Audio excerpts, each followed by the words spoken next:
এই ভিউয়ার্স কেমন আছেন সবাই? আশা করি সকলেই ভালো আছেন। এক্সপ্লেইনার শ্রাবণ চ্যানেলের আরও একটি নতুন ভিডিও এক্সপ্লেনেশন সিরিজে আপনাদের সকলকে স্বাগতম।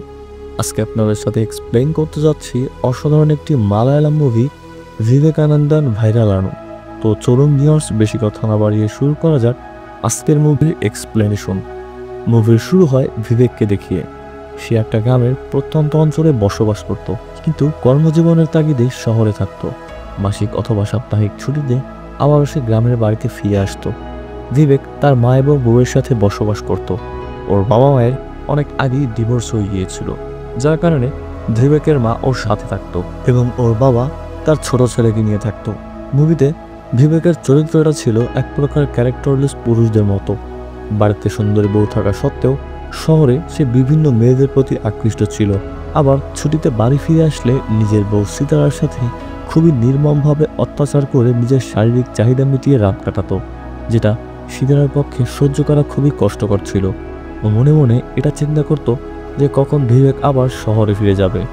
যাই হোক, পরের সিনে দেখা যায় বিবেকের অফিসের ছুটি শেষ হয়ে যাওয়ার কারণে ও আবারও শহরে ফিরে যাচ্ছে। তখন সিতারা ওর জন্য বেশ কিছু খাবার রেডি করে দেয়, যেন যাত্রাপথে ওর বাইরে থেকে কোনো কিছু খাওয়া না লাগে।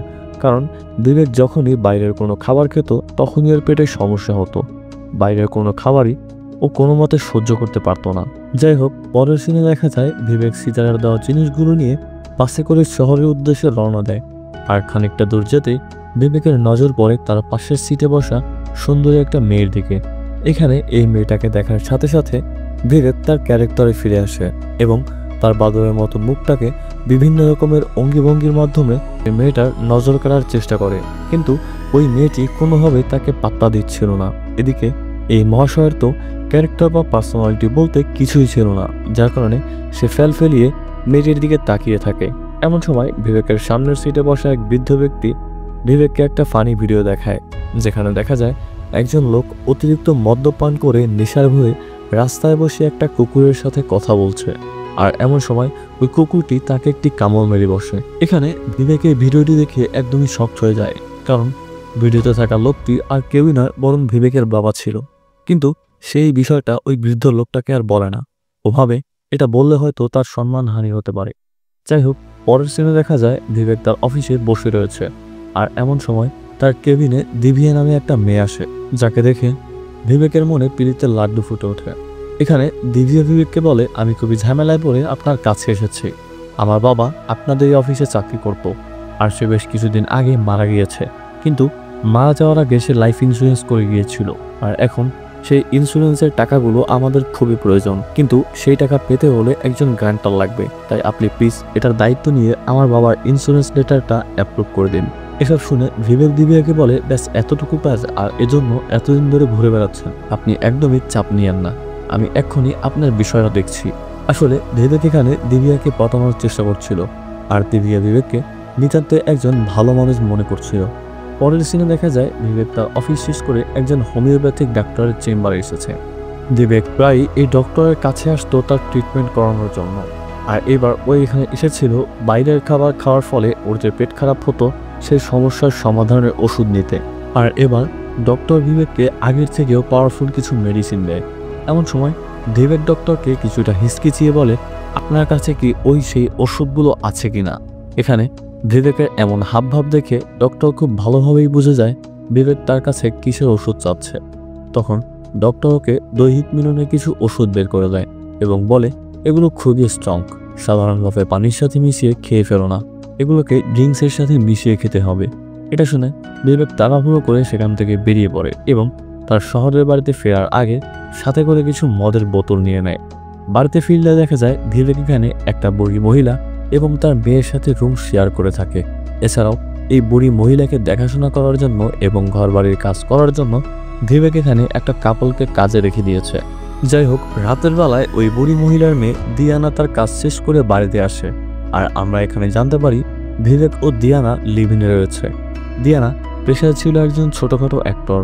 তার অভিনেত্রী হওয়ার শক্ত ছিল অনেক, কিন্তু সে কোনো রোলেই ভালোভাবে পারফরমেন্স করতে পারত না। এখানে দিয়ানা এবং তার বুড়িমা কেউই বিবেককে খুব একটা পছন্দ করত না।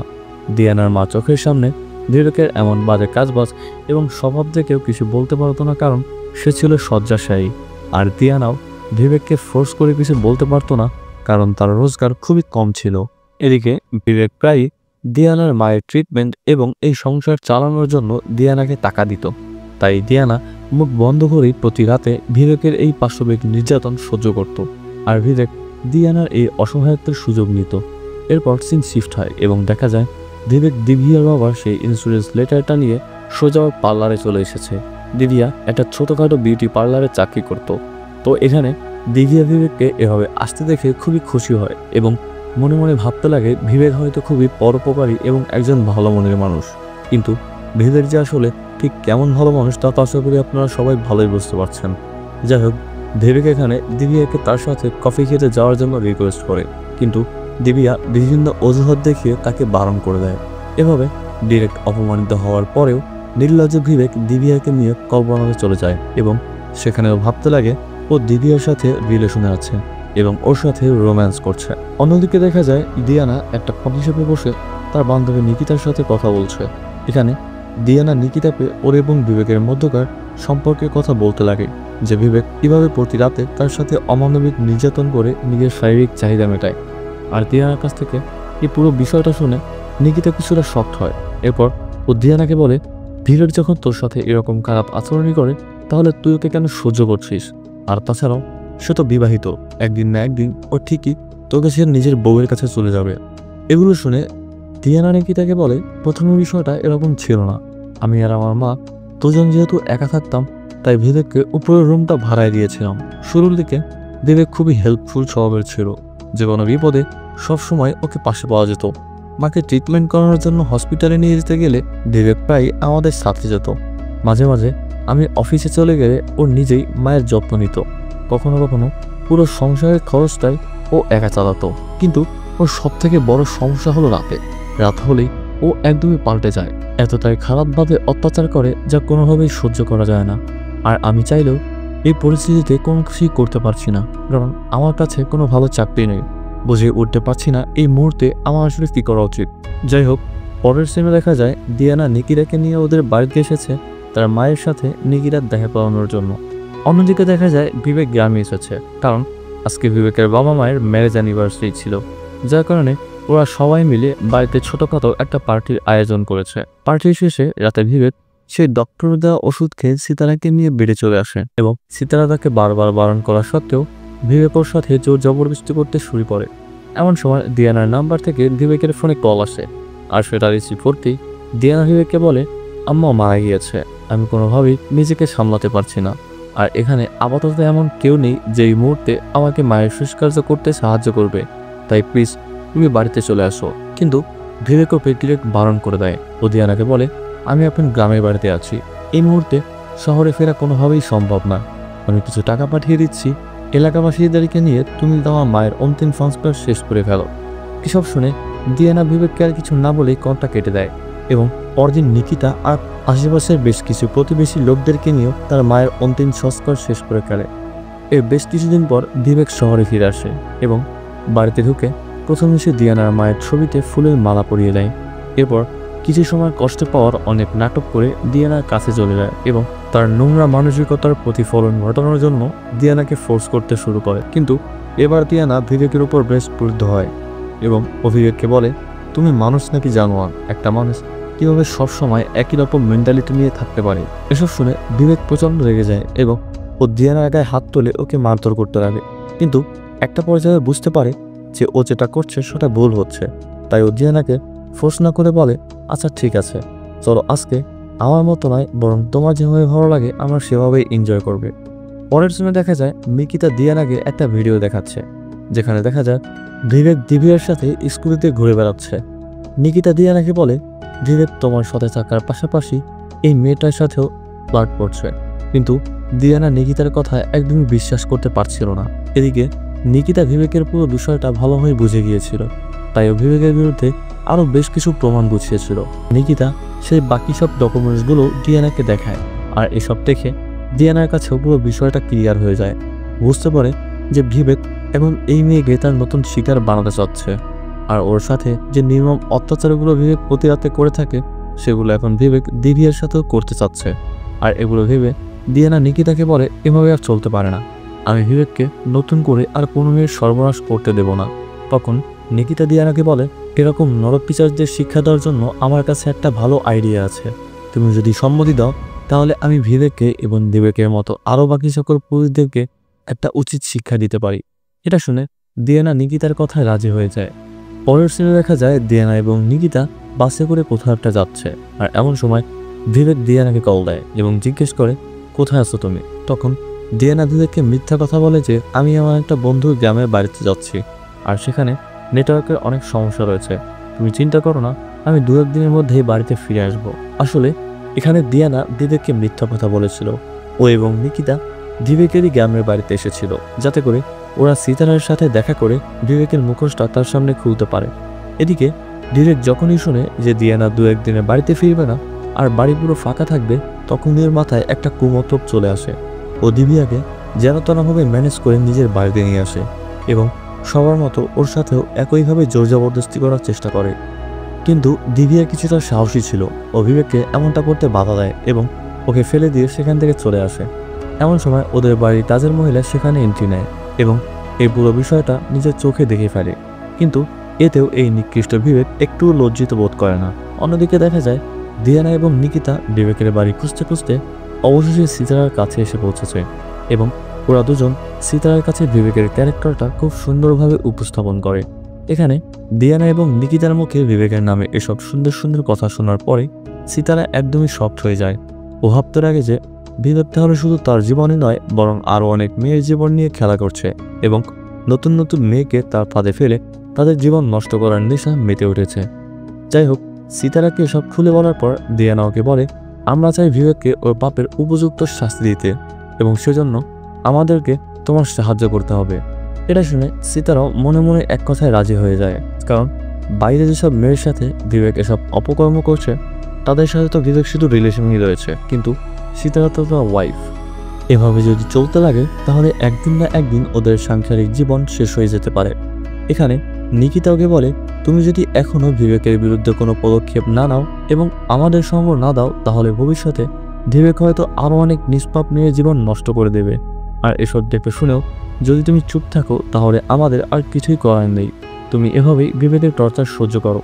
সপ্তাহেও ও যখন ছুটিতে আবার বাড়ি আসবে আর তোমার উপর পাশবিক নির্যাতন চালাবে তখন হয়তো আমাদের কথাগুলো তোমার মাথায় ঢুকবে। পরের সিনে দেখা যায় অফিসের সাপ্তাহিক ছুটিতে বিবেক বাড়িতে এসেছে এবং রাতের বেলায় দিয়ানাকে এতদিন কাছে না পাওয়ার সব রাগবোধ খুবই নির্মমভাবে সিতারার উপর মেটাতে লাগে।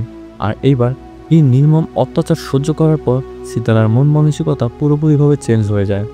ও বিবেককে তার এই কাজের উপযুক্ত শাস্তি দেওয়ার সিদ্ধান্ত নেয়, যার কারণে পরদিন বিবেক শহরে চলে গেলে সিতারা ওর শাশুড়ি এবং মেয়েকে কিছুদিনের জন্য দেবরের বাড়িতে পাঠিয়ে দেয়। আর পরের সপ্তাহে ছুটিতে বিবেকের এখানে আসার জন্য অপেক্ষা করতে লাগে।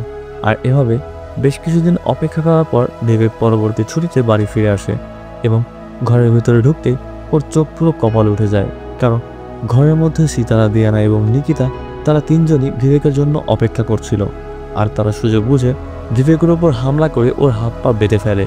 এরপর নিকিতা তার ইউটিউব চ্যানেলে লাইভে চলে আসে যাতে করে সবার সামনে ওরা বিবেকের সত্যতা প্রকাশ করতে পারে। নিকিতার একটা বড় ইউটিউব চ্যানেল ছিল এবং সেখানে তার বেশ কিছু সংখ্যক অ্যাক্টিভ ফলোয়ার ছিল, যার কারণে মুহূর্তের মধ্যেই হাজার হাজার মানুষ নিকিতার লাইভে জয়েন হতে থাকে। এরপর নিকিতা বিবেকের দিকে ক্যামেরা ঘুরিয়ে সবার উদ্দেশ্যে বলে যে আপনারা সবাই এই মানুষরূপী পশুটাকে দেখুন, সে প্রতিদিন বিভিন্ন ধরনের দৈহিক নিয়মের ওষুধ সেবন করে তার বউয়ের উপর পাশবিক নির্যাতন চালায়। এছাড়াও সে বাইরে অসংখ্য মেয়ের প্রতি আকৃষ্ট রয়েছে। নতুন নতুন মেয়েকে টার্গেট করে তাদের সর্বনাশ করাই এই অমানুষটার নেশা। তাই আপনারা সবাই এই ভিডিওটাকে শেয়ার করে দিন যাতে করে সকল মেয়েরাই সজাগ হয়ে যায় আর এই শয়তানের ফাঁদে পা না দেয়। দেখতে দেখতে মুহূর্তের মধ্যেই এই ভিডিওটা সব জায়গায় ছড়িয়ে পড়ে এবং পুলিশের নজরও এসে পড়ে। আর সেখানকার থানার পুলিশ সুপার ডিসিশন নেয় একসাথে বসে আলাপ করে এই পুরো বিষয়টাকে সমাধান করার। তাই পুলিশ ইন্সপেক্টর তার পুরো ফোর্স নিয়ে বিবেকের বাড়িতে চলে আসে, কিন্তু সিতারা, দিয়ানা এবং নিকিতা তাদেরকে ভেতরে আসতে বাধা দেয় এবং পুলিশকে হুমকি দিয়ে বলে যদি তারা জোর করে ভেতরে প্রবেশের চেষ্টা করে তাহলে এরা তিনজন ঘরের মধ্যেই আত্মহত্যা করবে। এসব শুনে পুলিশ অফিসাররা সামনে আগায় না। পুলিশের হেড ইন্সপেক্টর বাড়ির বাইরে কিছু হাবিলদারদেরকে রেখে সেখান থেকে থানায় ফিরে আসে যাতে হুট করে কোনো সমস্যা হলে কনস্টেবলটা পরিস্থিতি সামলে নিতে পারে। অন্যদিকে ওরা তিনজন মিলে জোর করে বিবেককে বিভিন্ন ধরনের বাইরের খাবার খাওয়াতে লাগে, যেন এসব খাবার খাওয়ার ফলে বিবেকের পেটে সমস্যা হয়।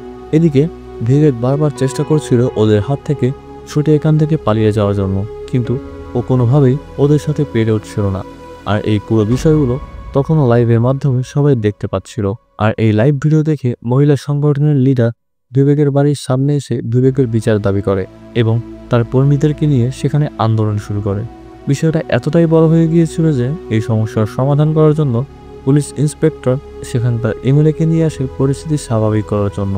কিন্তু এমন সময় এমএলএ মহোদয়ের ওয়াইফ তাকে কল দিয়ে বলে, তুমি এই মুহূর্তে ওখান থেকে চলে আসো, কারণ তুমি যদি ওই মেয়েদের হয়ে কোনো বিচার করো তাহলে বিবেকের মতো যারা দৈহিক মিলনের জন্য ওই সকল ওষুধ সেবন করে থাকে বা বিক্রি করে থাকে তারা সবাই তোমার বিরুদ্ধে চলে যাবে, কারণ ওসব ওষুধ খাওয়া তো আর বেআইনি নয়।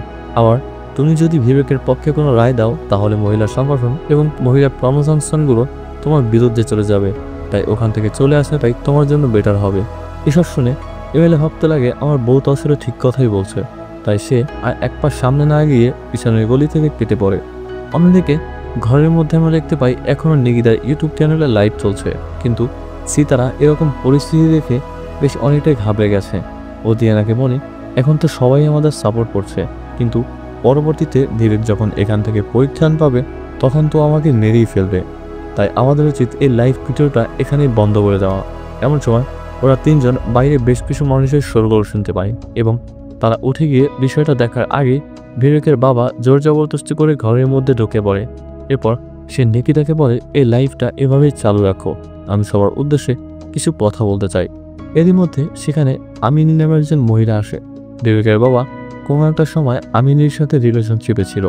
এরপর সে ক্যামেরার সামনে দাঁড়িয়ে সবার উদ্দেশ্যে বলে, আনি এবং আমিনী আমরা দুজন একে অপরের সাথে রিলেশনশিপে ছিলাম, কিন্তু শেষ পর্যন্ত আমাদের বিয়েটা হয়ে ওঠেনি। আমি পারিবারিকভাবে দুজকের মাকে বিয়ে করে ফেলি, কিন্তু বিয়ের পরেও আমি যখনই আমিনীর বাড়ির সামনে দিয়ে যেতাম তখন প্রায় আমিনীর সাথে আমার দেখা হতো এবং মাঝে মধ্যে আমিনী আমাকে ওর বাড়িতে চা খাওয়ানোর জন্য নিয়ে যেত।